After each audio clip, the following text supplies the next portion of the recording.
Today's video, we are going to learn how to just by looking at any augmented matrix which is in RREF form or RREF form, how can we just figure out does it have one solution, no solution, or infinitely many solutions? Because sometimes people just the question can just ask you directly, like without even solving it, just by looking at the matrix. What do you think? So over here we see like three matrices, and these look almost identical, but one has exactly one solution, the other one has no solution, and one has infinitely many.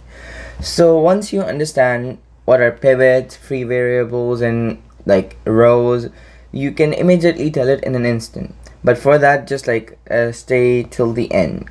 Before I even start, let me just put a prerequisite here that I hope you guys understand, is that this augmented matrix is a system of two equations. Like, let's just say this can be the x, this can be the y, and that those are the constants. So if I put it all together, it's going to be x plus 2y equals 5. Similarly, the bottom one would be 3x minus y equals 4. So they're a system of equations.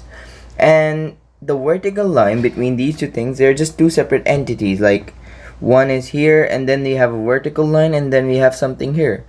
So this is called, the very first are called like coefficients. I'm just being fancy with my words. Coefficients. The other words are constants. So that's how we refer to them. And vertical lines separate them. So I'm assuming you guys already know row reduction, REF or RREF. If not, I would just pin a video around this time, which I've already made for that one. So let's quickly just jump on to the cases. We have three cases, first for one solution, the other for no solution, the third for many solution. So for the first one, we see a matrix. Now, this matrix is in an augmented matrix form, like no systems. Now, first, we can already see it's not an REF form, or neither it's an RREF form. So the best thing you can do first is to make it into an REF form. For that, you need to perform row reductions. Just to make it easy, I will perform it by your side. It's gonna be the first row is gonna be R2 minus 2R1. Because when you do that, you start to see that there's nothing happening in the first row. It stays the same, 1, 1, 1, 5. But in the bottom one, it's like 2 minus 2 times 1, which is 0. Similarly, minus 1 minus 2 times 1, which is minus 3. Similarly, the last one is 1 minus 2 times 5, which gives you minus 9. So that's from the first row version. Then we are still not done, because we have to make this minus 3 into a 1, as in our RREF form rules. So I can just divide the whole R2 with minus 1 over 3, making it into 1. When I just do that, I get 1, 1, 1, 0. These stay the same. Now the 5 also stays the same. The bottom one though becomes minus 9 divided by minus 3 gives you just 3 itself. This thing is now in REF form, but for an RREF form, I need to remove this top 1 here. For that, I can just simply say R1 is R1 minus R2. Because now the R2 stays the same. It's going to be 0, 1, 3, but the top becomes 1, 0, and 5 minus 3 will give you 2. And now that's an REF form. So then we can just simply say that x is 2 and y is 3. We found the solutions. Now in this one, the system has one solution. Like, we don't have anything which is just like losing around. But in this one, how do we figure out? Just by looking at this particular matrix, we figured it out by looking at the pivots. The pivots are these one, the leading terms they're your pivots.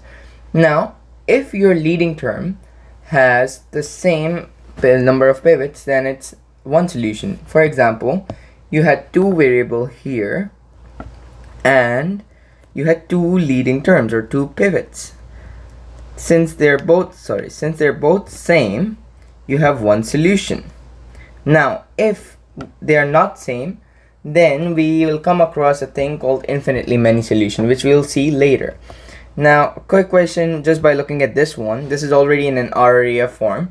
How can you figure out if it's one solution or not? You count the pivots. You see you have 1, 2, 3. You have 3 pivots. And you also have 1, 2, and 3 variables. So hence they're both the same, no free variables. Hence it has one solution. Pretty easy idea. The top one I could not just directly say. Why? Because just by looking at this you cannot tell, because you need to make it into an RREF form to have the perfect idea. This one was already in RREF, so I just read it off. Now case 2 is about no solution. In this you need to again do the RREF form first. So I'll just quickly do R2 equals R2 minus 2R1. And when I do that, I see my first row stays the same. The bottom becomes 2 minus 2, which is 0. Similarly, 4 minus 2 times 2 becomes 0. And similarly, 8 minus 2 times 3 becomes 6. So 8 minus 6 is just 2.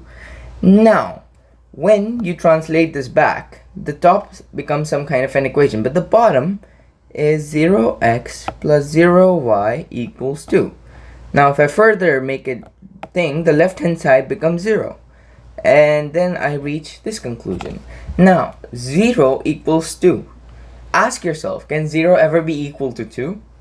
No, it's pretty obvious that 0 can never be equal to 2. So this tells you that you have no solution. So if any cases where you have something equal to something and they're not actually equal, that creates a no solution, or in other words, some kind of a contradiction. A key pattern to notice is usually when you're going to be reducing your matrix, in the very end, you will come across something like this. A bunch of 0 lines behind the bar, and then a constant number which is definitely not 0 on the right hand side. If this thing happens, a contradiction occurs. Like this is a contradiction. And whenever a contradiction happens, you say it has no solutions. Just like in this one, you see the bottom, there are a bunch of zeros behind the bar, and then there's a constant, and this is a non-zero constant, so you say no solution. It gets pretty easy once you go at least one question of each kind, and then you just kind of get the hang of the pattern. Okay, last case though is called infinitely many solutions. Sometimes they look the same as case 1, but they're not. And you will eventually reach, find out it's not the same when you reach halfway in that question. Like in this one. So first I do the same, reduce the matrix. I can reduce it by R2 being R2 minus 2R1. And when I do this, the first row stays the same, 1, 2, 3. The bottom ones becomes 2 minus 2 times 1, which is 0. 4 minus 2 times 2, which is again 0. 6 minus 2 times 3, which is again 0. Now, a lot of you must say it's like case 2, sir. Look, there are a bunch of zeros behind the bar and a 0 after. No, it's not case 2. Why? Because if we look closely at case 2, it says that there should be a constant which is not 0 on the right. But over here, if I just translate what the second row is saying, it's just saying 0 equals 0. And we all know 0 is indeed equals to 0. So hence, unlike that 0 equals 2, this is not a contradiction, so it means it has solution. Now let's see how many solutions, what are the free variables, what are not. First, we need to see our pivot again. In this one, in this whole system, you see only one leading term, while the second row does not have any. So what did you notice? You notice that you have one pivot value while you have 2 variables. Hence, it will have infinitely many solutions. This one would have infinitely many solutions. Now, let me show you how to write down the solution if you have the case of an infinitely many solution. Again, if your pivot is less than your... Wait, let me just write it like this. If your pivot is less than the variable,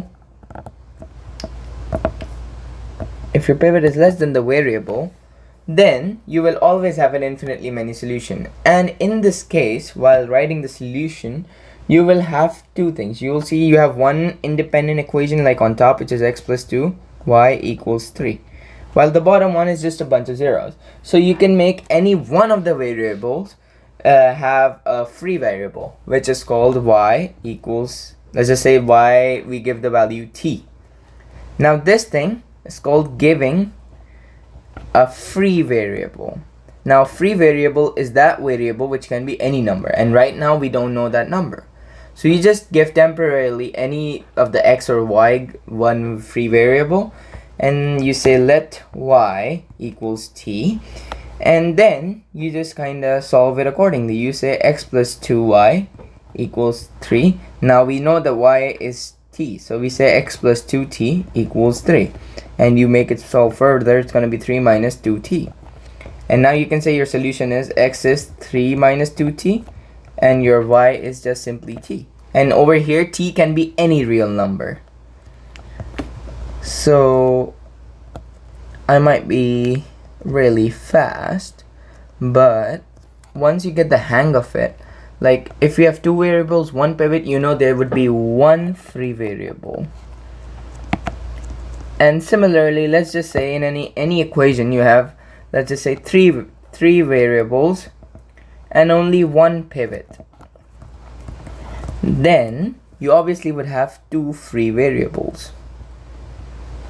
And obviously it would have, whenever there's a free variable involved or more variables in the pivot point, then there's always infinitely many solutions. Just like look at this example. This is a matrix which is already as much as it can go down. Now in this one, if you notice carefully, you see a bunch of variables. Let's just call them x1, x2, x3, x4, like 4 variables. Now point to be noted, you have 4 variables and only 2 pivots, which are here and here. So you say that the pivot variables becomes your actual ones, like which are x1 and x3. So you say x1 and x3 are your pivot variables, and they won't get a dummy value, while the other two, x2 and x3, are your free variables. Free variables are like giving any other letter apart from the in the system, and then you'll solve the thing. So again, there is no contradiction. This thing can happen.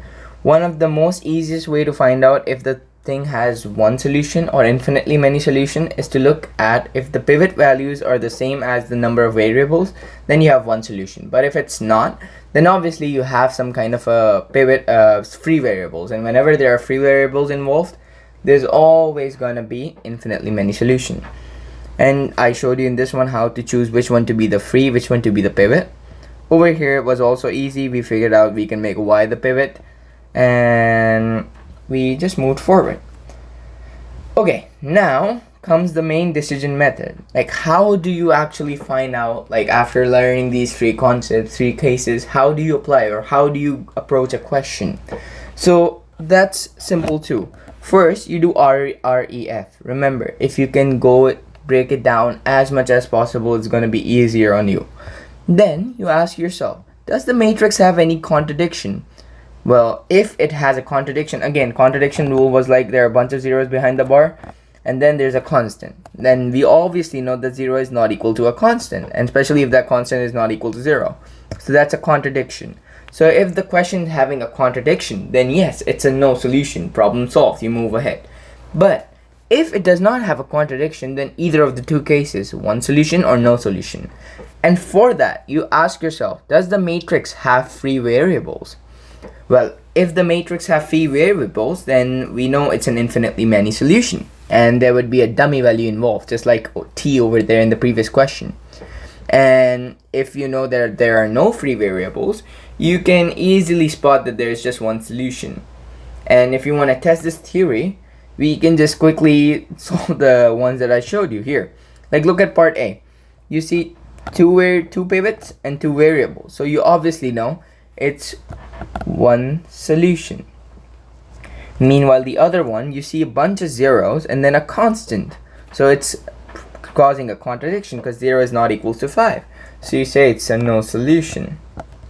Similarly, the last one, you see that there is 0 equals 0. Hence, 0 equals 0 means that there are infinitely many solutions. And also you can see you have one pivot and two variables, and your pivot points is less than the variable, so you say infinitely many solution.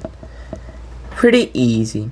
Now the only thing you might face trouble is in writing the infinitely many solutions with the free variable in it, or you might feel some problems in RREF. But other than that, if you have this concept, the decision tree, in your head while solving the question, it's easy for you to determine like whether it is a one solution, no solution, or infinitely many solution. That was it for today's video. If you want to have any other questions, just put it down in the comments and I'll meet you in the next one.